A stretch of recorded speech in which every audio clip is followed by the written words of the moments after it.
में सभी का बहुत बहुत स्वागत है। आज की अव्यक्त वाणी किरण सिस्टर पढ़ेंगे। ओम शांति। ओम शांति। मेरी आवाज क्लियर है? हाँ जी। ओके। तो आज की मुरली है अप्रैल 3, 1981 की। टाइटल है ज्ञान मार्ग का यादगार भक्ति मार्ग। इस मुरली में बाबा ने हमें समझाया है कि हमारे इस पुरुषार्थ में हमारे हर पल की स्थिति का सारे कल्प में क्या महत्व है, कैसे आज का हमारा स्वरूप जो है, हमारी जो चलन है, सारे कल्प में सारी आत्माओं पर सारे समय उसका असर कैसे पड़ता है, इसके बारे में बाबा ने बताया है। बाबा ने बहुत सारी सूक्ष्म बातें भी समझाई हैं। संकल्प का महत्व, स्मृति का महत्व और स्थिति का बेहद का जो असर आत्माओं पर पड़ता है, उसके बारे में बहुत गहराई से बाबा ने हमें समझाया है। और साथ साथ बाबा ने हमें श्रेष्ठ स्थिति में जो बाधाएं आती हैं वो क्या हैं और उन्हें कैसे निकालना है, ये भी बहुत क्लियरली समझाया है।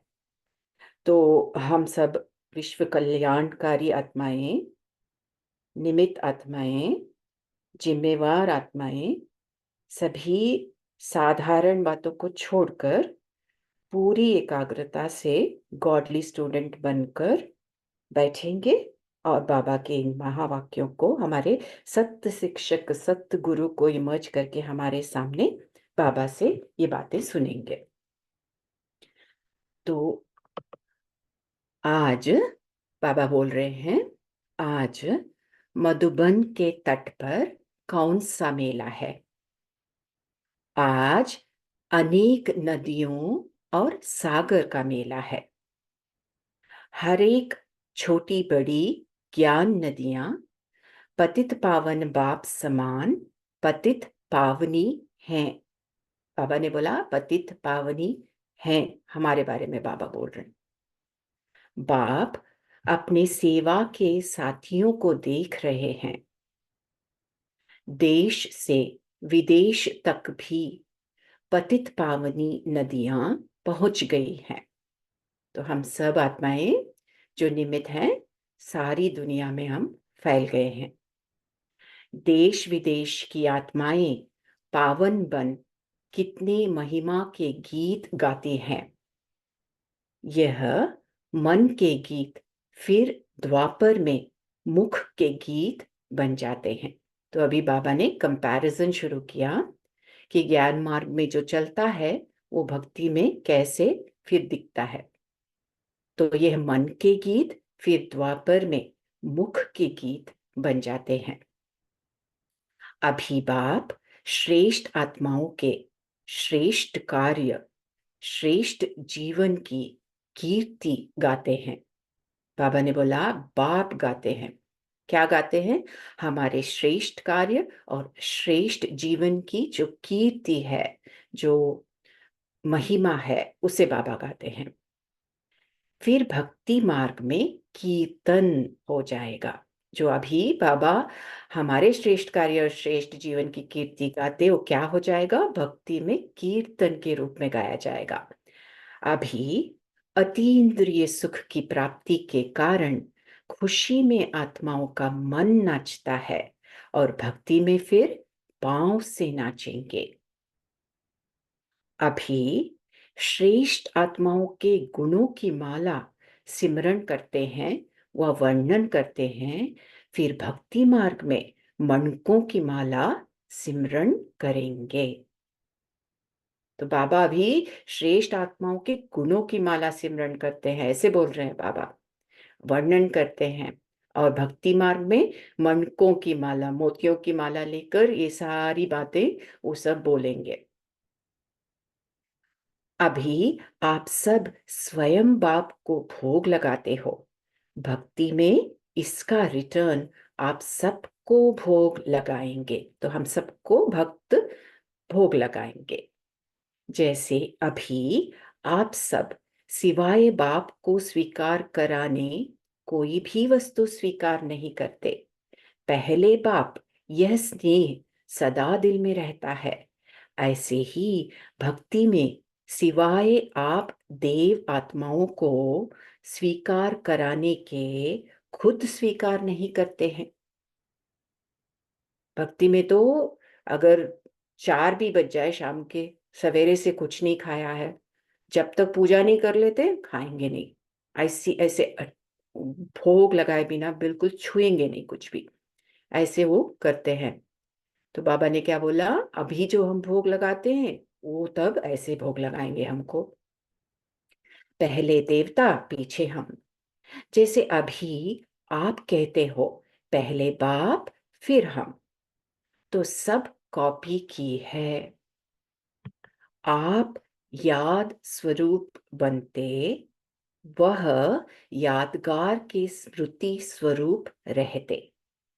बहुत बड़ी बात बाबा ने बोली यहाँ पे। हम इस समय संगम में बाबा के याद स्वरूप बनते, केवल याद नहीं करते, याद स्वरूप बनते, माना स्वरूप में रहते। जो याद से जो गुण, जो शक्तियां, जो भी हमारे अंदर आता है वो सारा हमारे स्वरूप में आता है। तो हम याद स्वरूप बन जाते हैं इस समय, और उस स्वरूप को फिर प्रतीक उसके बनते हैं। जैसे कि फॉर एग्जाम्पल विघ्न विनाशक गणेश के रूप में हम विघ्न विनाशक बनते हैं इस समय, तो गणेश का रूप बनता है। हम शक्तिशाली होते हैं, सारी शक्तियां प्रत्यक्ष करते हैं, तो फिर दुर्गा का रूप बनता है।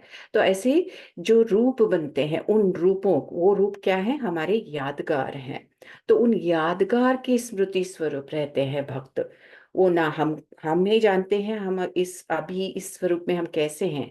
वो तो हमको देखते ही नहीं है, उनको पता ही नहीं होता है कि हम कैसे हैं। तो हमको तो वो याद नहीं करते, न ही बाबा को जानते हैं। तो वो किसको याद करते हैं, वो जो प्रतीक बनता है, जो यादगार बनता है, उसको याद करते हैं। दुर्गा को याद करते हैं, हनुमान को याद करते हैं। तो बाबा ने बोला वह यादगार के स्मृति स्वरूप रहते। तो ये अभी जो हम याद स्वरूप रहते, उसी का वो यादगार स्वरूप रहते हैं।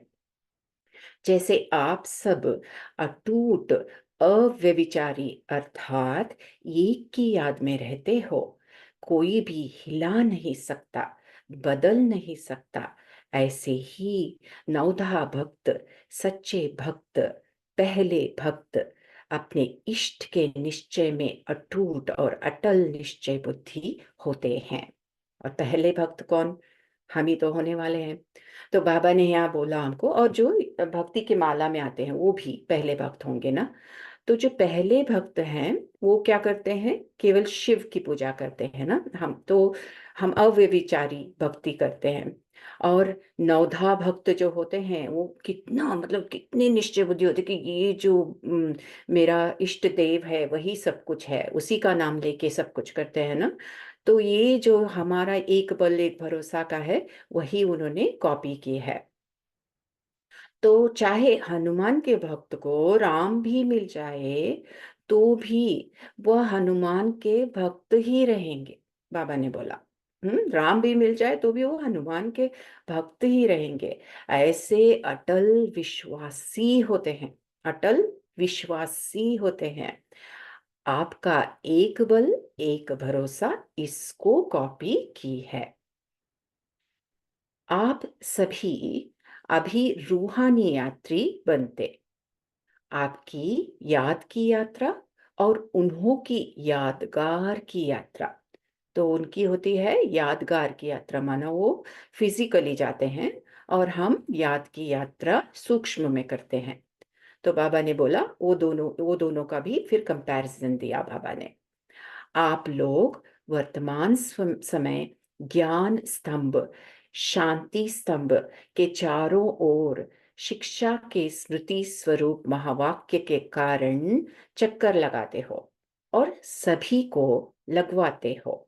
तो जब हम मधुबन जाते हैं तो शांति स्तंभ के जो चारों ओर जो भी लिखा हुआ है उसे हम पढ़ते हैं ना। पढ़ने के लिए क्या करते हैं, परिक्रमा लगाते हैं, उसके राउंड राउंड जाते हैं और उसे पढ़ते हैं।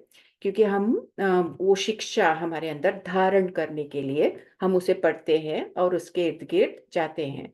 तो बाबा ने कहा आप शिक्षा के कारण चक्कर लगाते हो, एक तरफ भी छोड़ते नहीं हो। जब चारों तरफ चक्कर संपन्न होता तब समझते हो सब देखा, अनुभव किया। भक्तों ने आपके याद स्वरूपों का चक्कर लगाना शुरू किया। तो यही बात भक्तों ने फिर भक्ति में कैसे किया, वो पूरे मंदिर का चक्कर लगाते हैं या फिर किसी आइडल का वो पूरा चक्कर लगाते हैं। तो बाबा ने कहा इसी को कॉपी किया। जब तक परिक्रमा नहीं लगाते तो भक्ति संपन्न नहीं समझते। तो इस आत्मा ने जो अभी मुरली पढ़ रही है, निमित्त बनकर इस आत्मा ने इस जन्म में जब भी महाशिवरात्रि होता था तो सारी रात 108 बार शिव की जो मंदिर होती थी ना उसके इर्द गिर्द जाना जाना जाना, फिर बैठ जाना, फिर थोड़ी देर के बाद फिर से 108 बार जाना, जब तक चक्कर नहीं आता बैठना नहीं। इतना परिक्रमा लगाया है। तो अभी जाके समझ में आया है कि क्यों लगाया। तो सबका सब कर्म और गुण सूक्ष्म स्वरूप से स्थूल रूप का भक्ति में कॉपी किया हुआ है। इसलिए बाप दादा सर्वदेव आत्माओं को सदा यही शिक्षा देते कि सदा एक में अटल निश्चय बुद्धि रहो। तो बाबा ने क्या कहा, भक्ति में अभी का हमारा जो स्वरूप होता है, अभी की जो हमारी स्थिति होती है, अभी का जो हमारा चलन होता है, ये सारा का सारा कॉपी करके भक्ति में एकदम उसी का वो प्रतीक मानकर उसी का कुछ प्रतीक बनाते, उसी को फॉलो करते और सोचते हैं कि ये करने से हमें भगवान से जो प्राप्ति होनी है वो मिल जाएगी। तो ये सोच के कितना मतलब हर रिचुअल को कितने दिल से वो करते हैं, कितना मतलब अटल होकर करते हैं।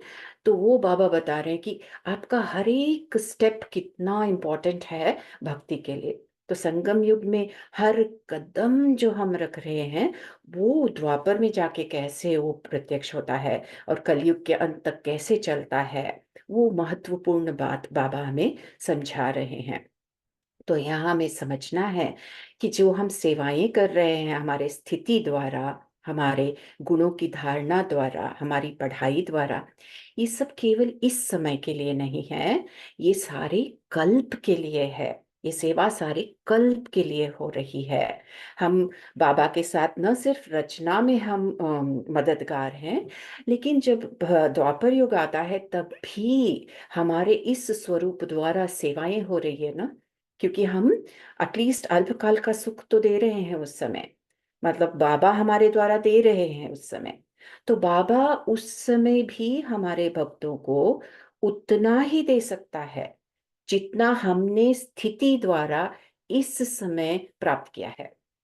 हमारी स्थिति जितनी ऊंच रही है इस समय, उतनी ही हद तक हमारे भक्तों को प्राप्ति होगी द्वापर में। तो ये बात हमें गहराई से समझना है। तो बाबा हमसे बोल रहे हैं तो जो अगर हम इस बात को पूरी तरह से समझें तो हमको ये समझ में आएगा कि दुनिया की जो हालत है, चाहे अब, चाहे द्वापर, चाहे कोई भी समय, सारे की सारी केवल सतयुग में नहीं लेकिन सारे कल्प में जैसे हम होते हैं वैसे ही वो आत्माएं भी होती हैं जो हमारे हमसे जुड़ी हैं। तो हमसे इतना मतलब वो जो बोलते हैं ना यथा राजा रानी तथा प्रजा, वो केवल सतयुग की बात नहीं है, वो सदा की बात है। तो ये गहराई से हमें चिंतन करके इस बात को समझना है।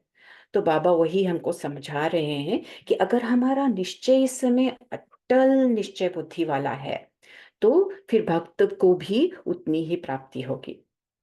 और आगे बाबा समझा रहे हैं, और इसको हमें गहराई से फिर से अटेंशन से समझना है कि अगर आप अभी एक की याद में एक रस नहीं रहते, एकाग्र नहीं रहते, अटल नहीं बनते, तो आपके भक्त अटल निश्चय बुद्धि नहीं होंगे। यहाँ आपकी बुद्धि भटकती है और भक्त पांव से भटकेंगे। कब किसको देवता बनाएंगे, कब किसको। आज राम के भक्त होंगे, कल कृष्ण के बन जाएंगे। सर्व प्राप्ति एक द्वारा ऐसी स्थिति आपकी नहीं होगी तो भक्त आत्माएं भी हर प्राप्ति के लिए अलग अलग देवता के पास भटकेंगे, है ना। लक्ष्मी के पास जाएंगे पैसे मांगेंगे, सरस्वती के पास जाएंगे बोलेंगे एग्जाम में पास कर दो ना, एक के पास सब कुछ उनको नहीं मिलेगा ऐसे सोचते हैं वो, है ना। हर एक हमें दूसरे दूसरे देवताओं के पास जाना है, तो ऐसा क्यों, उसका कारण बाबा हमें आज समझा रहे हैं। आप अपनी श्रेष्ठ शान से परे हो जाते हो तो आपके भक्त भी परेशान होंगे। तो आज अगर हम स्वमान में स्थित नहीं होते हैं, शान से परे हो जाते हैं, तो भक्त भी परेशान होंगे। जैसे यहाँ आप याद द्वारा अलौकिक अनुभूतियां करने के बजाय अपनी कमजोरियों के कारण प्राप्ति के बजाय उल्हने देते हो। तो यहाँ हम आए क्यों है ब्राह्मण जन्म में? अलौकिक अनुभूतियां करने, अलौकिक अनुभूतियां, अति इंद्रिय सुख की अनुभूति करने आए हैं। यहाँ पे हम सतयुग के नज़ारे देखने के लिए आए हैं, स्वयं को उस लायक बनाने के लिए अनुभूतियां करने आए हैं। तो ये अलौकिक अनुभूतियां करने आए हैं। लेकिन क्या हो रहा है, इसमें हम अपने आप, मतलब क्योंकि हम स्थिति में स्थित नहीं होते हैं, ये अनुभूतियां करने के बजाय कमजोरियों पर हम ध्यान देते हैं, और कमजोरियों को ही देखने के कारण हमारे भक्त बाद में भटकते हैं। चाहे दिल शिकस्त हो उल्हने देते, चाहे स्नेह से उल्हने देते, तो आपके भक्त भी उल्हने देते रहेंगे। उल्हने माना कंप्लेंट करना। उल्हने तो सब अच्छी तरह जानते हो, इसलिए सुनाते नहीं हैं।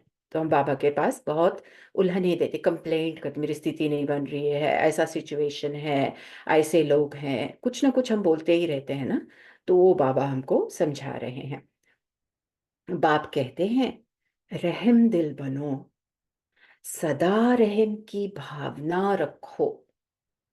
तो बाबा हमें याद दिला रहे हैं जी कि ये जो हमारा ऑटोमेटिक भाव अंदर से होना चाहिए रहम का, रहम के बिना तो हम किसी को कुछ दे नहीं सकते ना।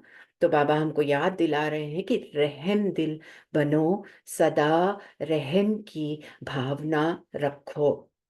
लेकिन हम क्या करते हैं, लेकिन रहम के बदले अहम भाव व वहम भाव हो जाता है, तो हम रहम रख नहीं पाते। तो इसके लिए ना हमें पहले तो ये रहम दिल, इस वर्ड को, इस शब्द को असली रीति से समझना है। कई ब्राह्मण आत्माएं रहम दिल को हद में ले जाते हैं, हद की रीति से देखते हैं, जो हमने लौकिक जन्म में किया। रहम माना क्या? किसी पर तरस करना, किसी किसी के लिए कुछ करना, क्योंकि हम सोच रहे हैं कि बेचारा इसके पास वो नहीं है, मैं दे रही हूँ। ये भाव रहमदिल भाव नहीं है। ये ब्राह्मण के लिए रहमदिल भाव नहीं है, ये लौकिक के लिए रहमदिल भाव। और हमने लौकिक तो छोड़ दिया। रहमदिल माना बाबा की नजर से स्वयं को और दूसरों को देखना, उसको भी श्रेष्ठ आत्मा देखना, स्वयं को भी श्रेष्ठ आत्मा देखना, उसको भी प्राप्ति स्वरूप देखना, अपने आप को भी प्राप्ति स्वरूप देखना। ये देखना ही उसे उस स्थिति में स्थित करता है। ये देखना ही हमें भी उस स्थिति में स्थित करता है, उच्च स्थिति में स्थित करता है। तो ये देखना कि वो एक श्रेष्ठ आत्मा है, भल वो इस समय वशीभूत है, लेकिन मैं उसकी वशीभूत स्थिति को न देख, उसकी श्रेष्ठ स्थिति को ही जब मैं देखती हूँ, तो ऑटोमेटिकली उस आत्मा में उस स्मृति जागृत होती है। जब मैं अपने आप के भी एक्ट को ना देख, मैं कोई छोटा सा एक्ट करती हूँ बॉडी कॉन्शियसनेस से आके, तो मैं उस एक्ट को ना देख अपने आप को याद दिलाती हूँ कि मैं एक श्रेष्ठ आत्मा हूँ। तो इस रीति से अपने आप को देखती हूँ, तो वो स्वमान मेरे अंदर बढ़ने के कारण मेरे वीकनेसेस ऑटोमेटिकली चले जाते हैं। तो वो हुआ रहम दिल बनना, जो रहम इस समय बाबा हम पर कर रहे हैं।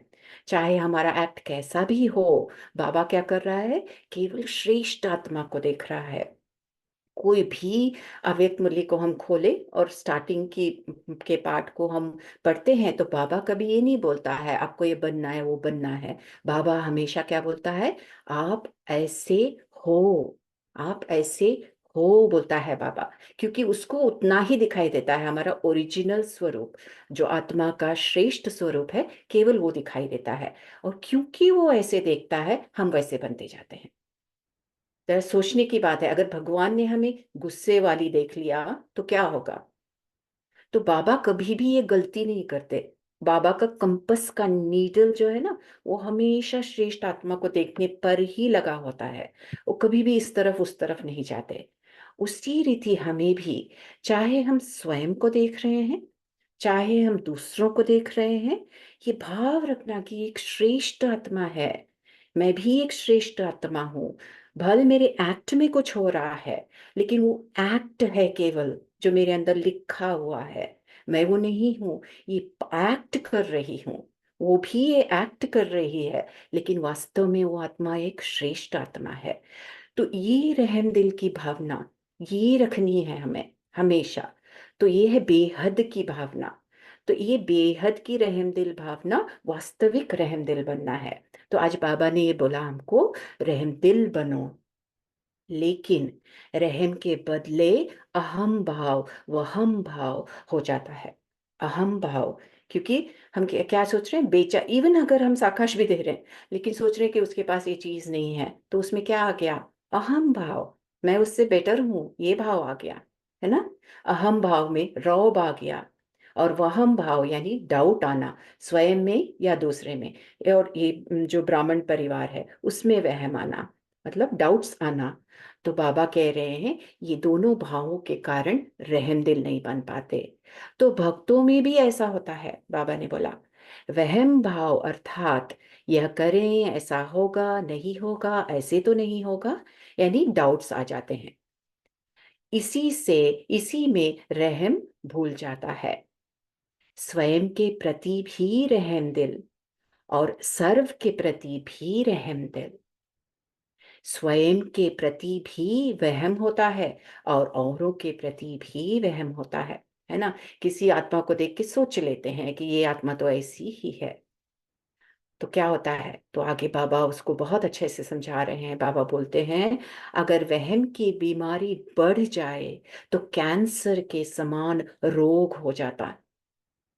हम सोचते ही जाते हैं ना, सोचते ही जाते हैं, तो वो कैंसर के समान रोग हो जाता है, बाबा बोल रहे हैं। फर्स्ट स्टेज वाला फिर भी बच सकता है, लेकिन लास्ट स्टेज वाले का बचना मुश्किल है।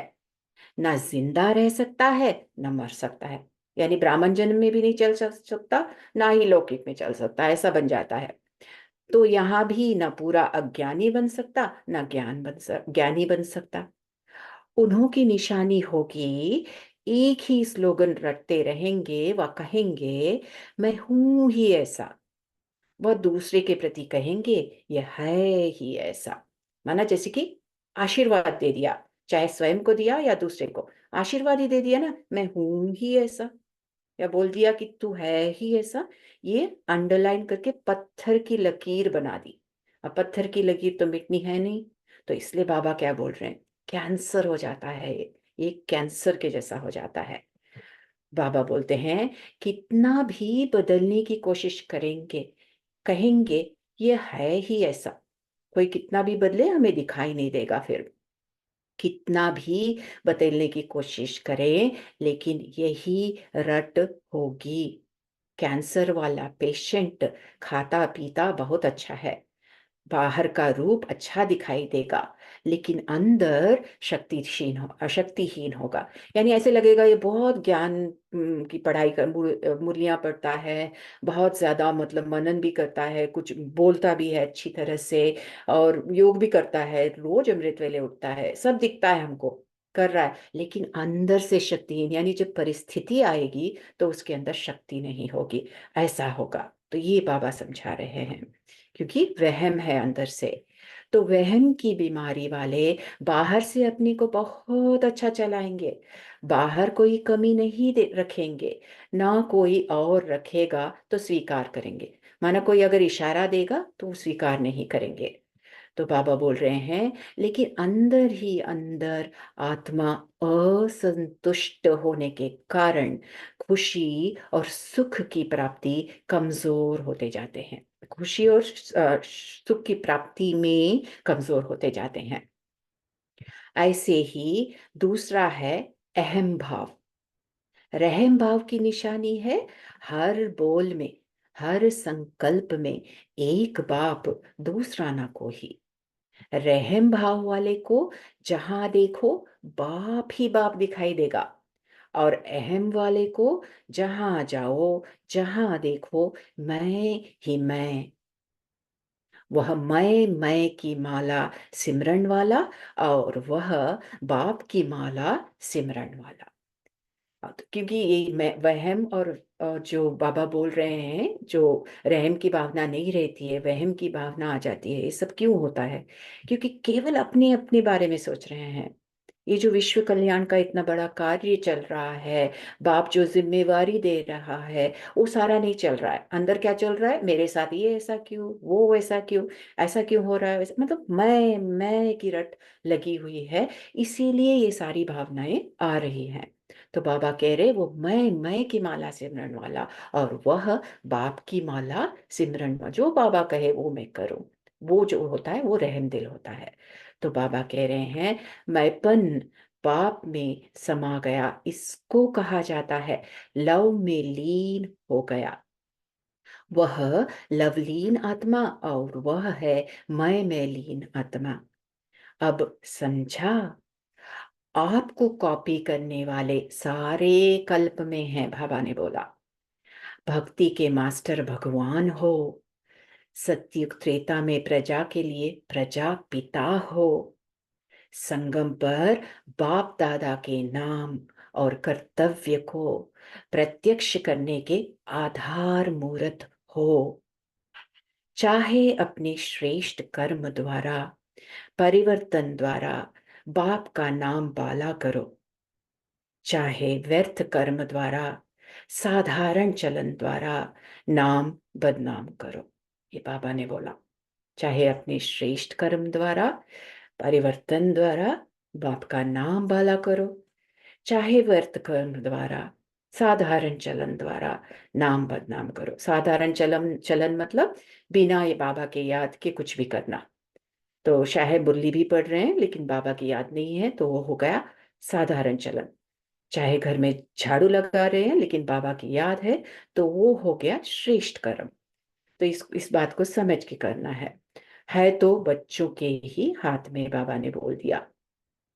विनाश काल में विश्व के लिए महान, देखो विनाश काल में हमारा क्या रोल होगा, बाबा बोल रहे हैं विनाश काल में विश्व के लिए महान कल्याणकारी। तो ये सोचने की बात है, केवल कल्याणकारी नहीं, महान कल्याणकारी, महावरदानी, केवल वरदानी नहीं, महादानी, महान पुण्यात्माओं। देखो ना, महान पुण्य बोला मैंने, खाली पुण्यात्माओं नहीं बोला, महान पुण्यात्माओं के स्वरूप में होंगे। तो इसका जरूर डिस्कशन में चिंतन करें। तो सर्व काल में कितने महान हो, हर काल में आधार मूर्त हो, ऐसे अपने आप को समझते हो। आदि में भी, मध्य में भी और अंत में भी तीनों ही काल का परिचय स्मृति में आया। आप एक नहीं हो, आपके पीछे अनेक कॉपी करने वाले हैं। इसलिए सदा हर संकल्प में भी अटेंशन। ऐसे तीनों काल में महान, सदा एक बाप के स्मृति के समर्थ स्वरूप, सदा रहम दिल, हर सेकंड प्राप्ति स्वरूप और प्राप्ति दाता। ऐसे बाप समान सदा संपन्न स्वरूप आत्माओं को बाप दादा का याद प्यार और नमस्ते। हम बच्चों का भी बाप दादा को बहुत बहुत प्यार और नमस्ते। सतगुरु सत शिक्षक को प्रणाम। ओम शांति।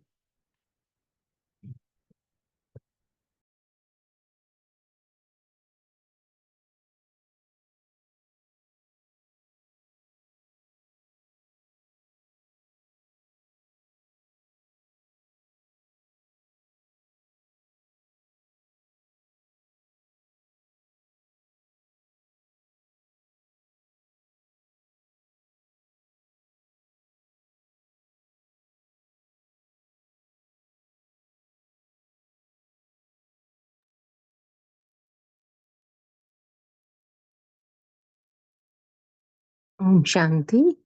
तो अभी इतनी सुंदर मुरली किरण सिस्टर ने इतना अच्छा समझाया, अहम भाव।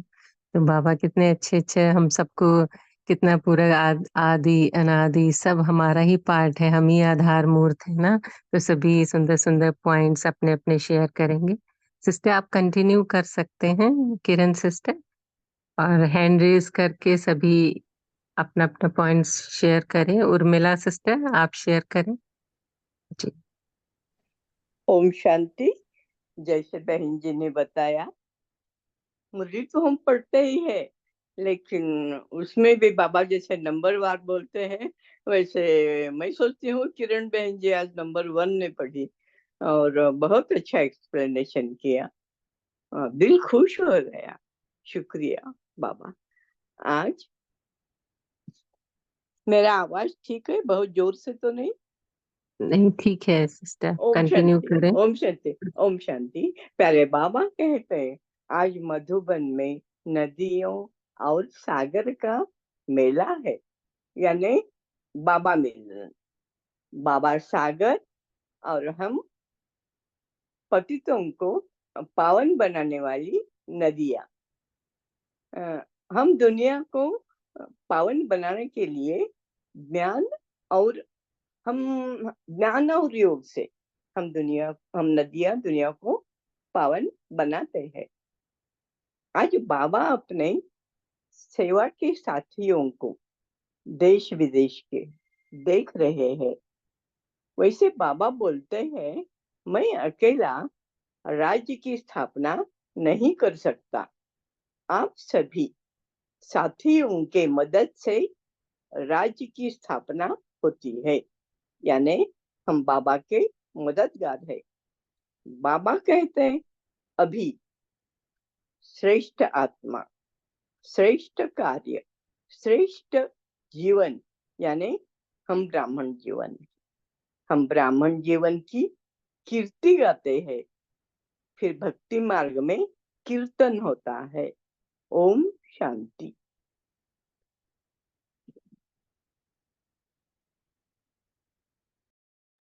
ओम शांति, बहुत अच्छे। और भी सभी शेयर करें अपने अपने पॉइंट्स। जो भी पॉइंट शेयर करेंगे ना, वो पक्का हो जाएगा। तो इसलिए बाबा हमको कितना सुंदर चांस देते हैं ना। तो नमिता सिस्टर आप शेयर करें। ओम शांति दीदी। हाँ जी। बाबा ने कहा कि रहम दिल बनना है। रहम दिल माने स्वयं के प्रति भी रहम दिल और सर्व के प्रति भी रहम दिल।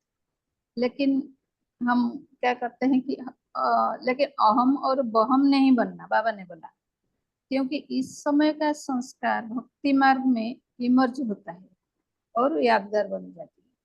परमात्मा अपनी तरह रहम बनना चाहते हैं। बाबा हमको अपनी अपनी जैसे रहम बनना चाहते हैं, इसलिए रहम बनने रहम भाव की निशानी है। बाबा बोलते हैं रहम भाव की निशानी है हर बोल हर संकल्प में एक बाबा दूसरा ना कोई। लेकिन अहम आता है तो मन में क्या होता है ना, मैंपन आ जाता है।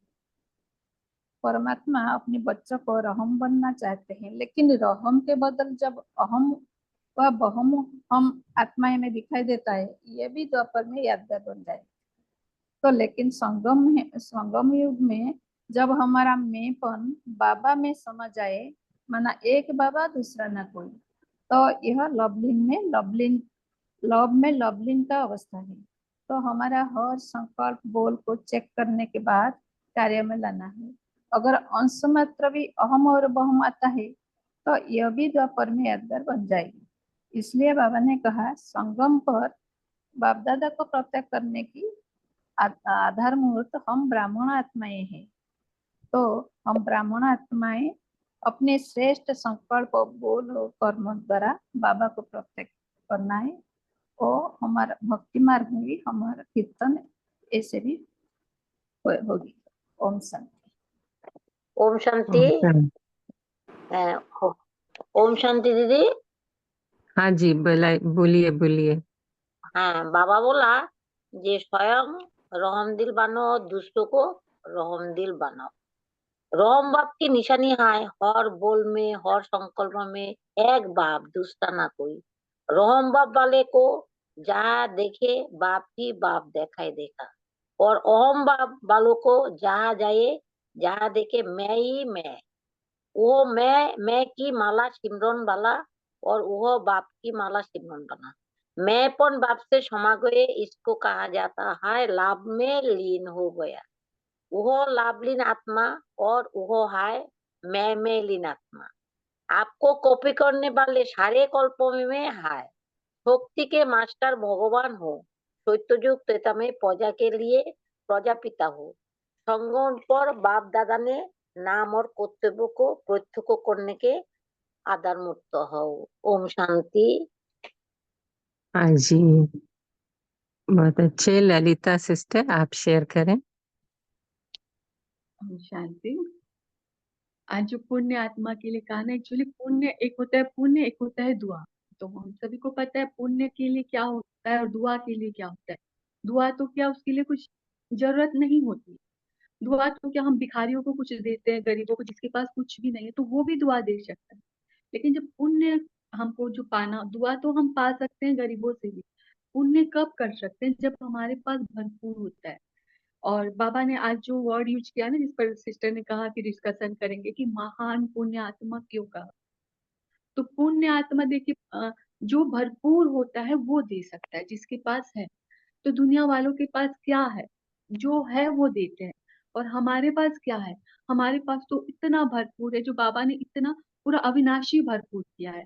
चाहे मतलब हर चीजों से भरपूर कर दिया है बाबा ने, ज्ञान गुण शक्ति उसी। तो हम श्रेष्ठ चीजों का दान करते हैं। दूसरी बात, जब हाँ वो ये दान करते हैं तो उनको लगता है हाँ मैं मेरी चीजें दान कर रहा हूँ। मतलब दान करो चाहे सहयोग करो, जो भी करते हैं या जिस आधार से भी वे पुण्य कमाते हैं, उनके अंदर मैंपन जरूर होता है। चाहे वे लास्ट में कर दे भगवान कराता है, लेकिन अंदर होता है। लेकिन भगवान बाबा हमको इतना ज्यादा हमारी हमारे विचारों को परिवर्तित कर देता है, हमको इतना संपूर्ण हम बाबा पे समर्पण करवा देता है। तो हमारी स्थिति क्या होती है, हम संपूर्ण बाबा का समर्पण कर रहे हैं। जो भी कर रहे हैं हमने बाबा का सहयोग किया, बाबा से प्राप्त हुई चीज दिया। मैं तो निमित्त हूँ, मुझे तो बाबा ने सिर्फ यूज किया। तो इस जगह से, और दूसरा जो हमारा पुण्य बनता है, उनको पुण्य का फल एक जन्म के लिए मिलता है। हमारा पुण्य का खाता 21 जन्मों के लिए कार्य में लगता है। इतना बड़ा श्रेष्ठ जमा होता है। इसलिए बाबा कहते हैं कि महान पुण्यात्मा। ओम शांति। हाँ जी, बहुत सुंदर। अजय भाई जी, आप शेयर करें।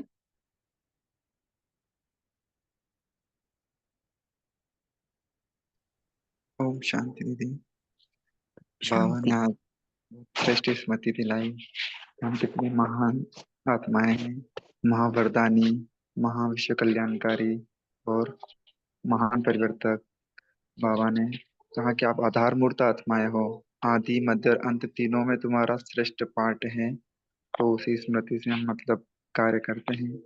बाबा ने बोला कि अभी अगर आप बुद्धि भटकाते हो तो तो भक्ति में भक्त आत्माएं पाव से भटकेगी, मतलब इधर उधर जाएगी, कहीं इस देवता के पास तो कहीं उस देवता के पास। तो अभी मतलब बुद्धि योग का इतना महत्व बाबा ने बताया।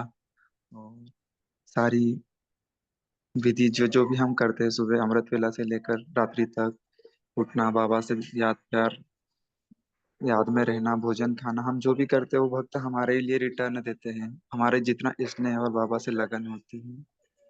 तो आज बहुत अच्छा लगा। ओम शांति। हाँ, ओम शांति। बहुत अच्छा। जैसे बाबा कह रहे हैं ना कि आप एक नहीं हो, आपके पीछे अनेक कॉपी करने वाले हैं। इसलिए सदा हर संकल्प में भी अटेंशन।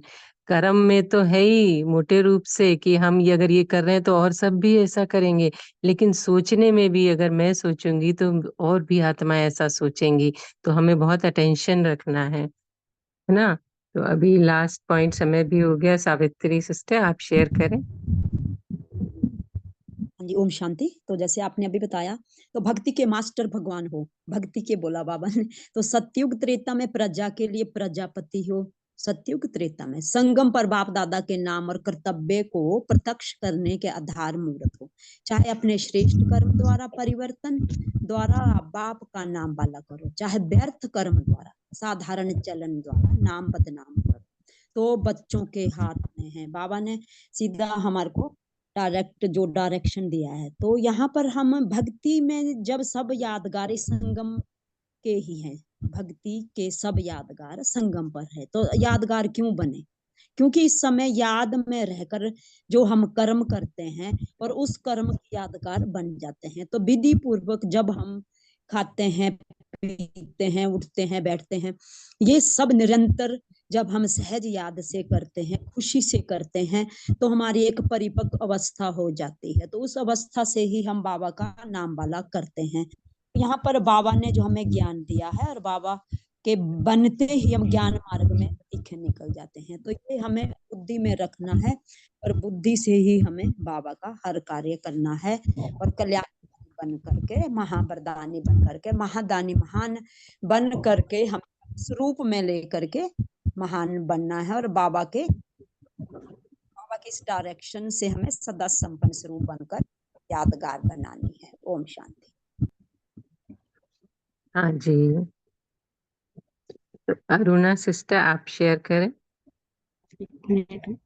हाँ, मैं यहाँ मधुबन से आ रही है, तो मुझे ये शांति स्तंभ, ज्ञान स्तंभ चक्कर लगाने का बन गया। तो अभी भी स्मृति हो रही है कि जैसे शिक्षा के स्मृति स्वरूप महावाक्य के कारण आप चक्कर लगाते हैं। तो ये भक्ति में क्या होता है, भक्ति में अपनी याद स्वरूपों का चक्कर लगाना शुरू किया है। तो ये पॉइंट मुझे बहुत अच्छा लगा कि याद आई है। तो शांति स्तंभ की शांति। हाँ जी, मधुबन से डायरेक्ट मधुबन का सब, तो मधुबन वाले तो हम सभी हैं ना, तो बहुत अच्छा। अभी लास्ट पॉइंट गायत्री सिस्टर आप शेयर करें, क्योंकि समय भी हो रहा है ना। हाँ जी। ओम शांति।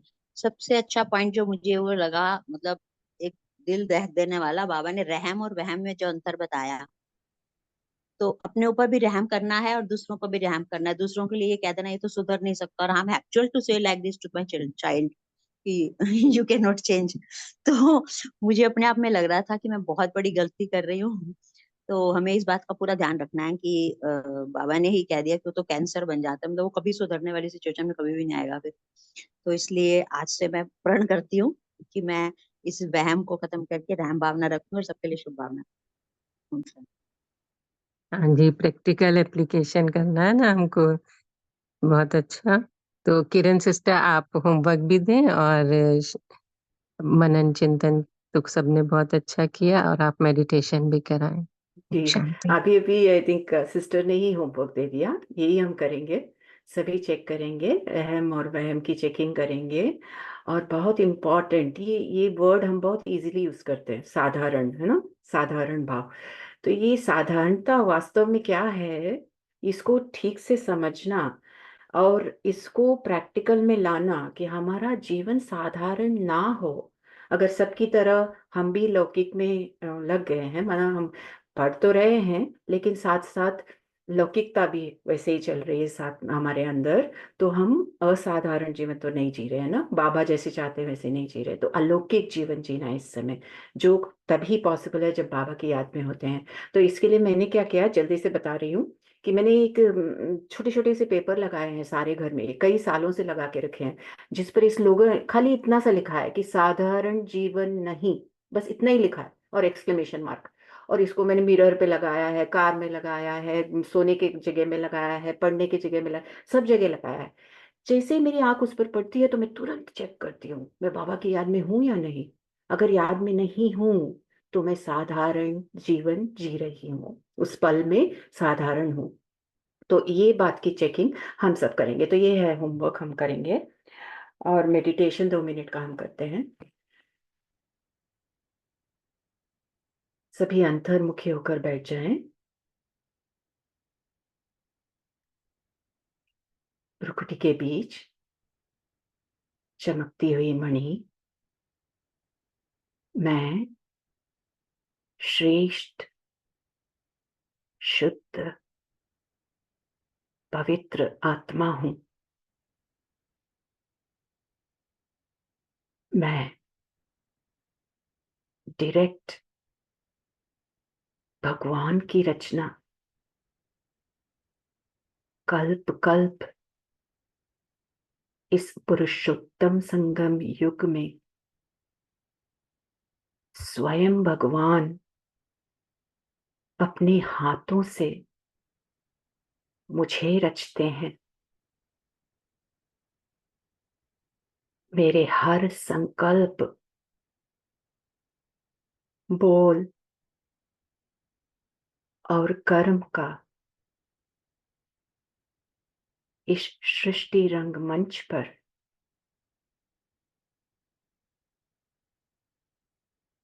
इस समय यादगार बन रहा है। मैं निमित्त आत्मा इस समय स्वयं भगवान को प्रत्यक्ष कर रही हूं।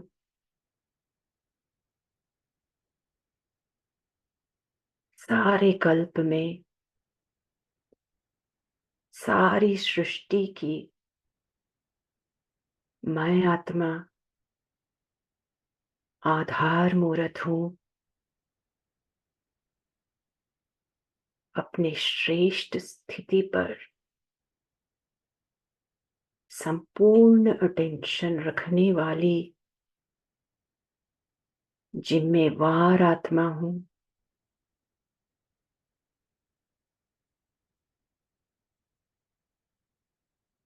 अभी अपने को ले चलें बाप दादा के सामने सूक्ष्म वतन में।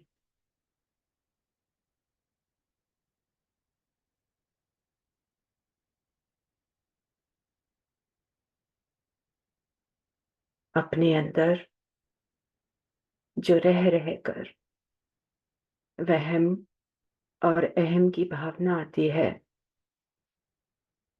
बाबा को वचन दें, इस भावना को साक्षी होकर देखूंगी और इस भावना से उत्पन्न होने वाले संकल्पों को कभी भी एक्ट में नहीं लाऊंगी।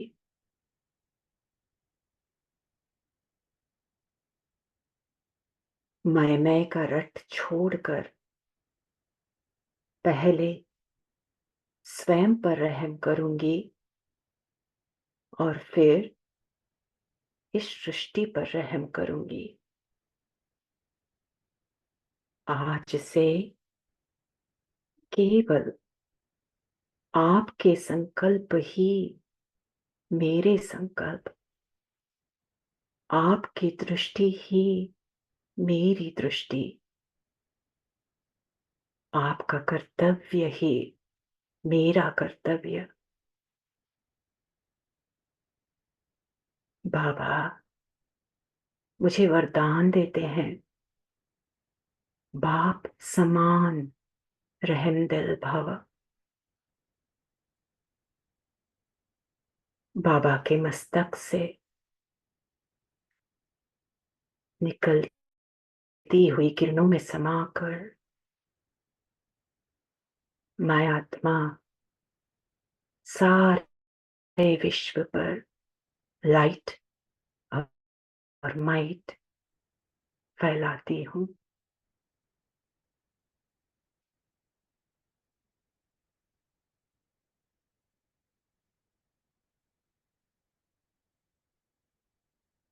ओम शांति।